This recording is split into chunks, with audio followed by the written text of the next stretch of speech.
Assalamualaikum warahmatullahi wabarakatuh. Jadi hari ini kita masih di materi limit lanjutan. Kemarin kan kakak sudah menjelaskan panjang lebar mengenai limit fungsi sinus. Jadi hari ini Kak Risma bakalan ngasih kalian bagaimana cara atau alternatifnya untuk menyelesaikan limit fungsi sinus atau cara cepat gitu menyelesaikan limit fungsi sinus.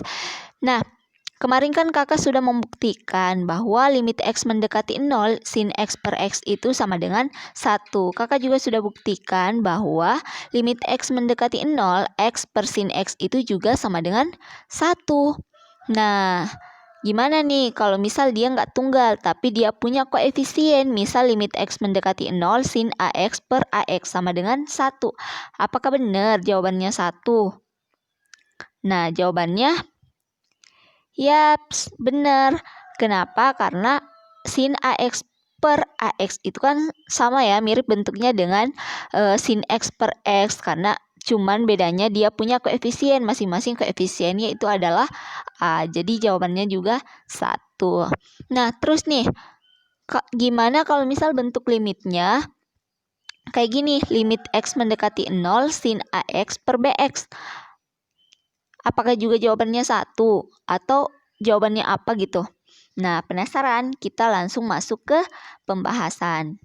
Jadi, kita mau buktikan ya bahwa limit X mendekati 0 sin AX per BX itu jawabannya berapa gitu.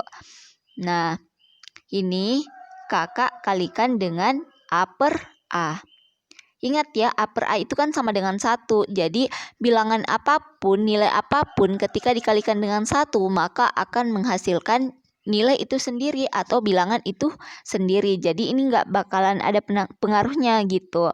Nah, kenapa dikalikan dengan A? Supaya bentuk limitnya itu mirip dengan bentuk sebelumnya gitu ya. Jadi, gini ya, sifat limit itu kan fleksibel nih, fleksibel. Jadi kakak bisa kalikan kakak bisa ngerjain ini pisah-pisah gitu. Bisa kerjain sendiri-sendiri. Meskipun ini adalah perkalian ataupun pembagian karena limit itu fleksibel. Jadi A-nya ini kakak kalikan ke depan, jadinya A dikali sin AX.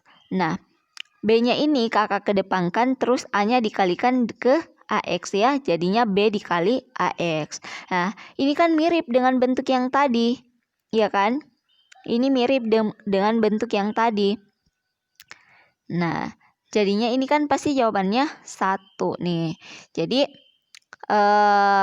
perhatikan ya, karena A dan B ini adalah konstanta, maka limit A per B itu hasilnya tetap A per B. Jadi, limit X mendekati 0 sin AX per AX. Ini kan nilainya 1. Berarti A per B dikali 1 sama dengan A per B.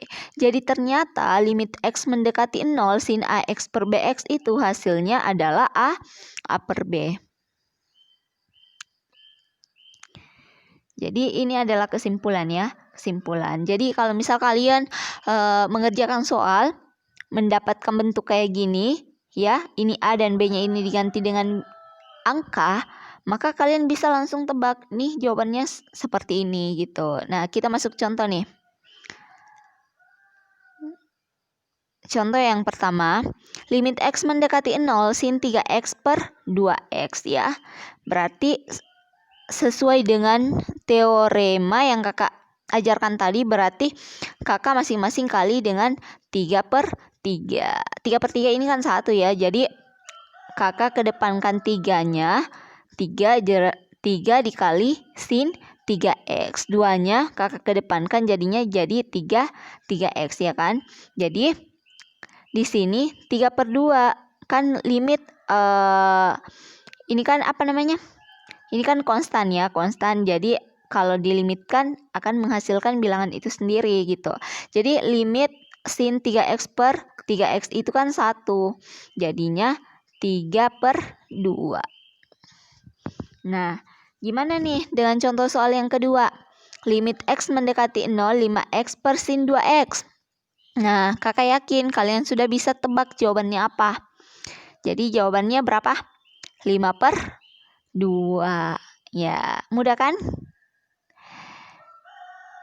Nah, gimana nih kalau misal dia adalah bilangan berpangkat? Jadi limit X mendekati 0 sin kuadrat X per X kuadrat. Jadi kalau bentuknya bilangan berpangkat nih, kita bisa kerjakan pisah. Jadi sin X kali sin X kan sin X kuadrat ya. Jadi sin X kuadrat juga kita pisah, berarti limit X mendekati 0 sin X per X sin X per X. Ini kan 1 ya. 1 kali 1 jawabannya 1. Nah, ini juga bisa kita kerjakan pembuktiannya tuh dengan cara kayak gini. Ini kan masing-masing berpangkat 2 nih. Jadi kita pisah sin X per X masing-masing berpangkat 2. Sin X per X kan 1. 1 berpangkat 2, 1. Nah, gimana? Mudah kan? Nah, bagaimana jika limit X mendekati 0 sin kuadrat AX per BX kuadrat. Nah, gimana nih kalau bentuknya kayak gini?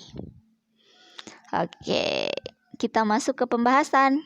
Jadi, ketika bentuknya limit X mendekati 0 sin kuadrat AX per BX kuadrat, maka limit ya sin AX per BX ya. Di sini sin AX per X. Jadi B-nya kakak taruh di depan. Jadi ini sin AX per X kan? Ini adalah 1. Jadi sin AX per X juga adalah sisa A ya, bukan 1 ya A. Jadi kirain cuman X. Jadi sin AX per X itu adalah A, sin AX per X juga adalah A, berarti yang di bawah sisa B. Berarti A dikali A kuadrat per B. Jadi diingat ya, kalau bentuk sinnya kayak gini. Nah, gimana nih kita aplikasikan ke contoh soal. Nih, limit X mendekati 0 sin kuadrat 2X per 3X kuadrat. Berarti limit X mendekati 0 sin 2X dipisah. Jadinya 3-nya ke depan, 3 dikali X. Di sini per X ya. Jadi sin 2X per X itu kan sama dengan 2 ya. Berarti sin 2X per X itu juga 2. Berarti 2 kali 2 per 3. 2 kali 2 kan 4 per 3. Jadi jawabannya adalah 4 per 3. Oke, yang kedua. Limit X mendekati 0, 2X kuadrat per sin kuadrat 3X. Jadi jawabannya sama ya, caranya sama, 2 dikali X kali X ya, sin 3X dikali sin 3X. Jadi ini 2-nya kita pisah, X per sin 3X itu kan sama dengan sepertiga. X per sin 3X juga sepertiga, berarti 2 dikali sepertiga dikali sepertiga. Jadinya 2 per 9 ya, 3 kali 3 9. Gimana? Mudah kan? Nah, selanjutnya nih, waktu kelas 10 kan kalian belajar yang namanya identitas trigonometri. Ya, salah satu identitas trigonometri adalah cos kuadrat X ditambah sin kuadrat X sama dengan 1. Nah, kalau masalah pembuktiannya ini kan sudah dibuktikan ketika kalian masih duduk di bangku kelas 10. Oke. Nah, yang kedua, ini juga adalah identitas trigonometri bahwa cos 2x sama dengan 1 dikurang 2 sin kuadrat X. Nah, kita masuk contoh soal nih. Gimana kalau misal bentuknya identitas gitu. Limit X mendekati 0, 1 dikurang cos 4X per X kuadrat. Nah, gimana nih kalau bentuknya kayak gini? Nah, perhatikan yang di atas ini. Yang di atas ini kakak bisa ubah bentuknya jadi 2 sin kuadrat X sama dengan 1 dikurang cos 2X ya. Jadi ininya kakak pindah ruaskan ya, jadi 1 dikurang cos 2X. Jadi 1 dikurang cos 4X sama dengan, mirip ya, sama dengan 2 dikali sin kuadrat 2x. Iya kan? Karena ini dikali 2. Mirip ini. Dapat jawabannya ini. Berarti 2 sin kuadrat x per x kuadrat. Ya, per x kuadrat. Jadi, ini bisa kakak bisa jadi 2 dikali sin 2x dikali sin 2x. Yang di bawah kakak juga pisah, x dikali x. Nah, kalau kayak gini kan sudah jelas bentuknya ya.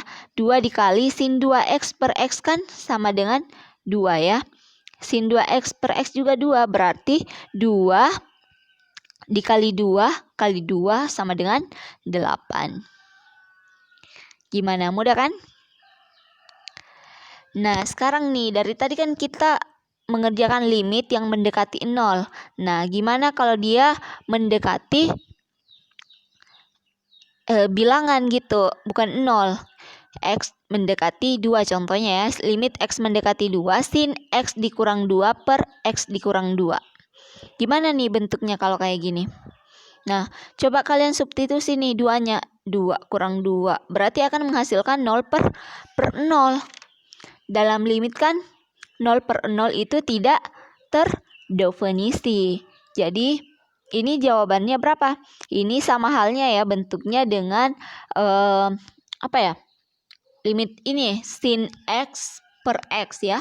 Jadi ini x-nya. Jadi ini jawabannya adalah 1. Oke, jawabannya ini adalah 1.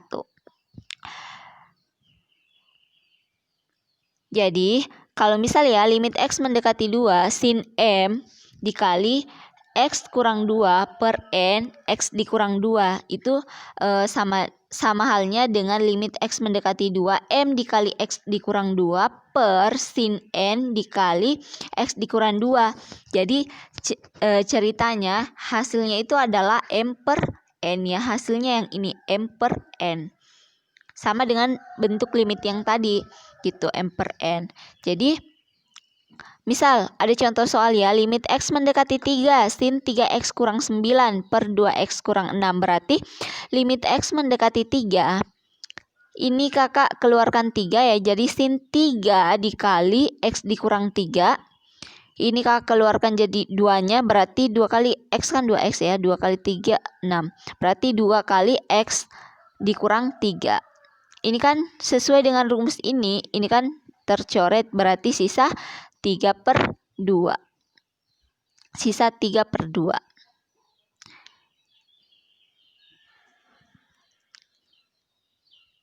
Jadi, kalau misal contoh lagi nih, limit x mendekati 5 sin x per x. Gimana nih kalau kayak gini?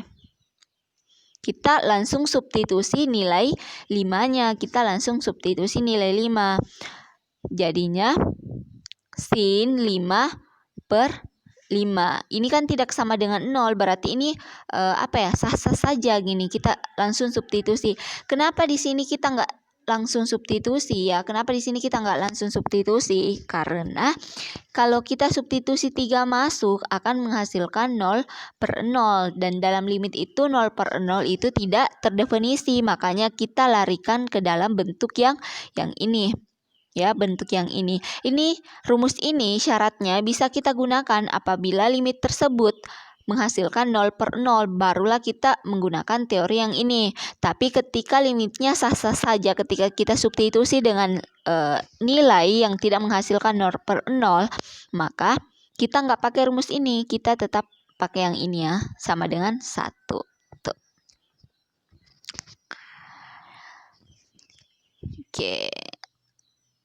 Oke, gimana penjelasannya? Semoga kalian bisa mengerti ya. Jadi kalau ada pertanyaan, silakan bertanya langsung sama kakak. Sampai bertemu di materi selanjutnya. Qulil haqqu walau kana murra. Assalamualaikum warahmatullahi wabarakatuh.